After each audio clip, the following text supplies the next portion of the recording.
G'day guys, James here from the Atlas Wealth Group. Just wanted to thank you all for tuning in each episode. If you like the podcast, give us a like, rating and share with your friends, just so we can educate and inform more Australians. Be well and see you on the next episode. G'day expats and ladies and gentlemen, thanks for joining us today on another episode. As always, joins my co-host, Jeremy Harper. G'day Jeremy, how you going? Hey James, heading into Easter, so looking forward to a couple of days off. That's it, mate. I mean, I've got the chocolate eggs in the office today and always seem to eat too much and give myself a little bit of a stomach ache. I think dark chocolate is absolutely my weakness. My partner, Camille, she would agree. Yep.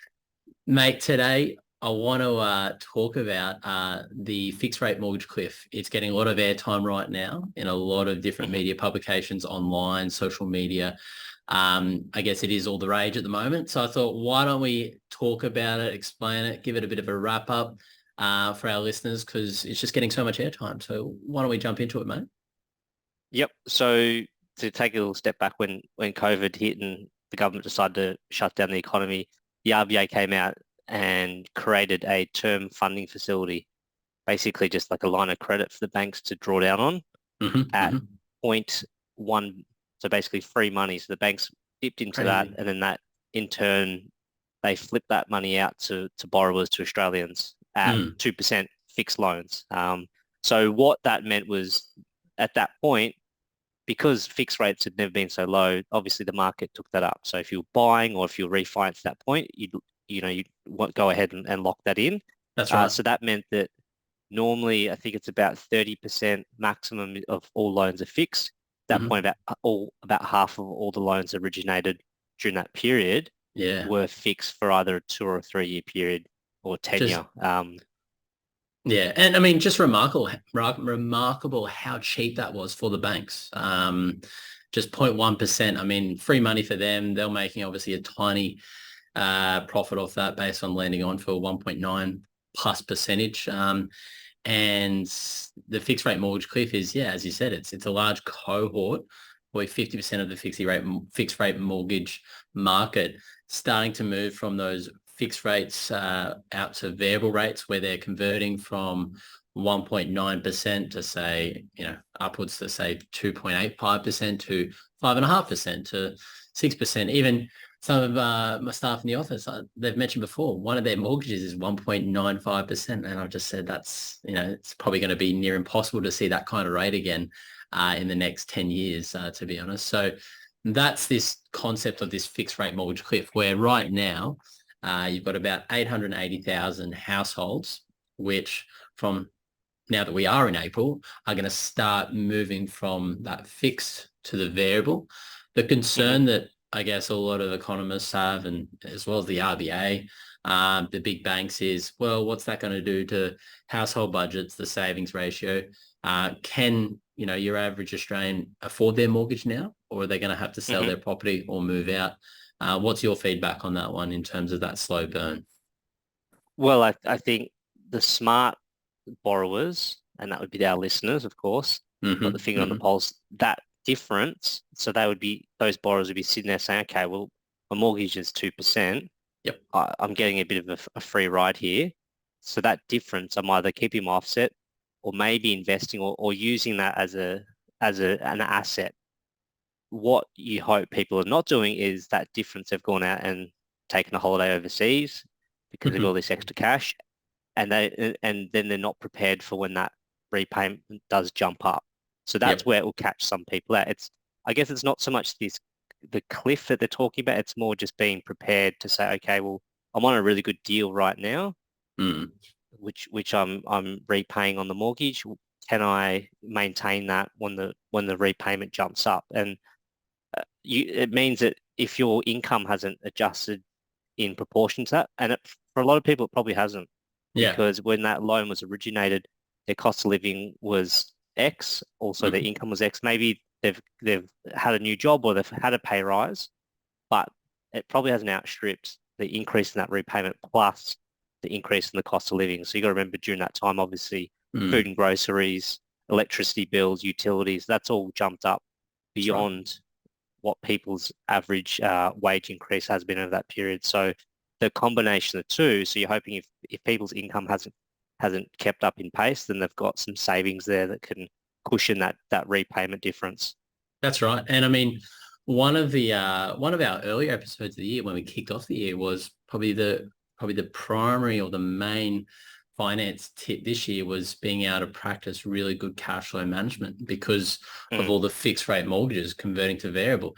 A really good example of what you can be doing now if your fixed rate mortgage kicks out in 2, 3, 4 months is pretend like your mortgage is 5.5%, 6%. That means, every month you should be putting an additional couple of $100 up to maybe an additional $1,000 to $2,000 on your mortgage. And then that way, when it does convert into being variable, it's not a rude shock to the system. You've already ingrained it in your day-to-day living expenses as well as your day-to-day finances. It takes 66 days to turn something into a habit. Make that a habit, and you've got time to do it if your fixed rate mortgage kicks out then. If not, naturally, it means you're going to have to make some concessions in your household budget and in other areas to make sure you can keep that mortgage going. Absolutely. When we look at the expirations, and I've got some quick stats in terms of percentages, and it's just regarding credit rolling off the fixed and turning into the variable. So last year in September 2022, 3% of the fixed rate mortgage landscape kicked out to variable. December, 8%, March 23, 8%. In June, 17% of the mortgage market will be kicking out from fixed to variable. And I think your own mortgage there, Jeremy, I think you mentioned before, that kicks out then.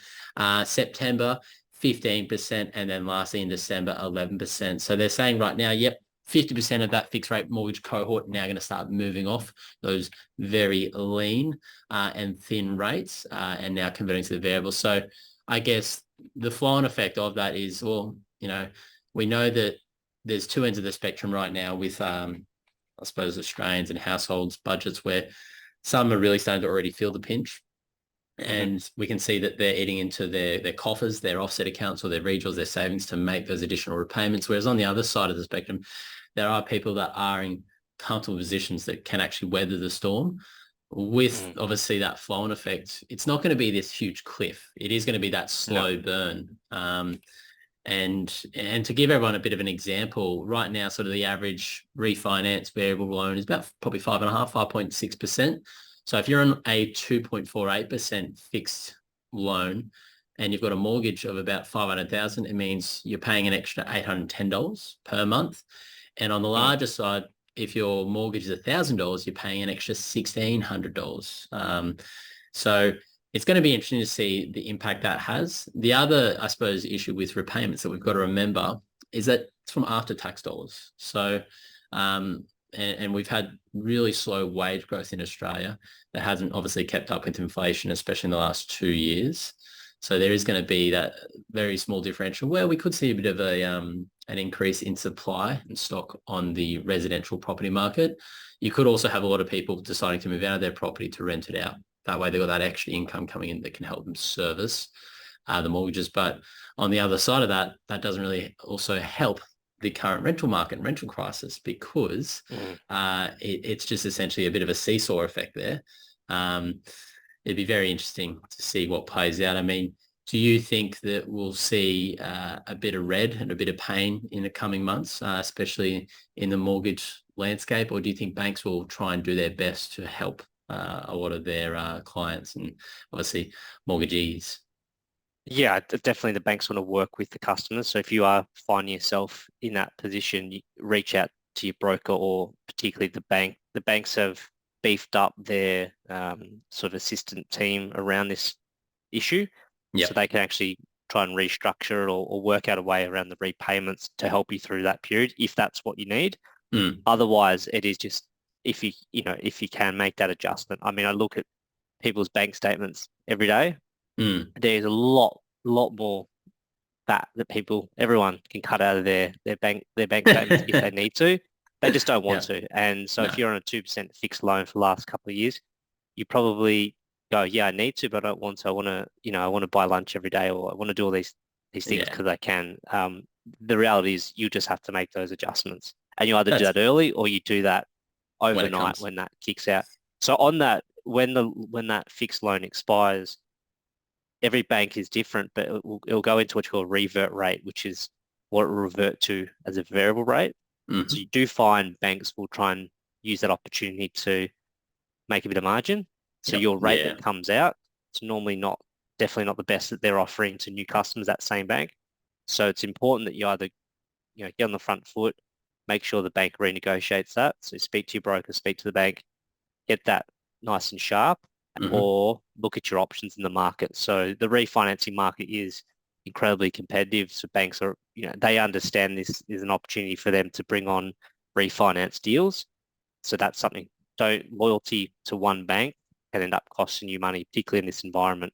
So the banks are hungry to bring you on, pay your cash back, maybe give you a better deal than what you could get with your existing bank. Yeah, absolutely. And I agree with that. In terms of what's going to happen in the mortgage market, I the rates that we'll see offered on the variable, I don't think obviously they're going to be decreasing, but everything's going to be very sharp. It's going to be almost Yep. hyper competitive because all the banks will know, okay, great, we've got 880,000 households kicking out from really lean fixed rates.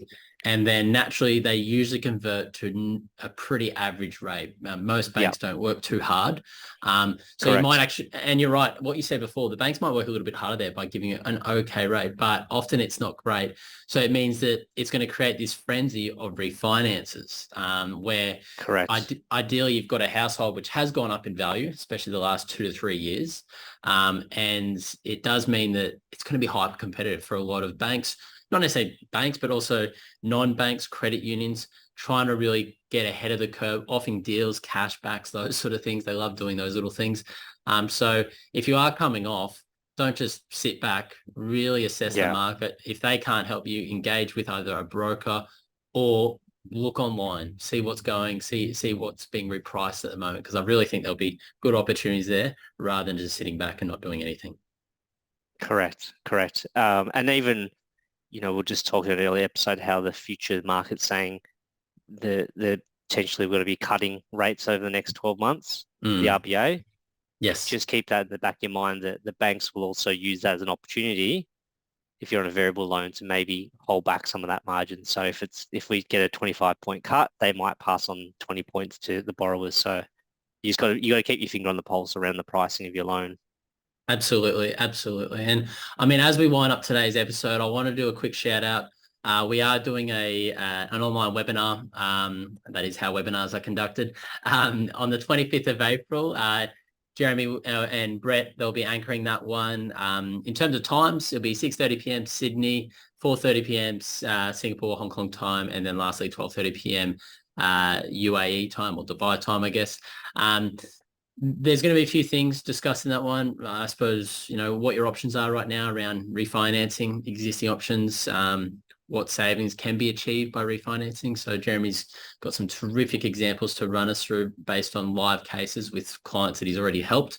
Outlook on the Australian property market. So just pulling out some data there. And then, what strategy you can be utilizing around that to better improve your long-term positions as well. So look out for that. The link will be in the notes to register that episode. In the meantime, guys, thanks for tuning in and we'll catch you on the next episode. Thanks, Jeremy. Thanks, James. Thanks, guys.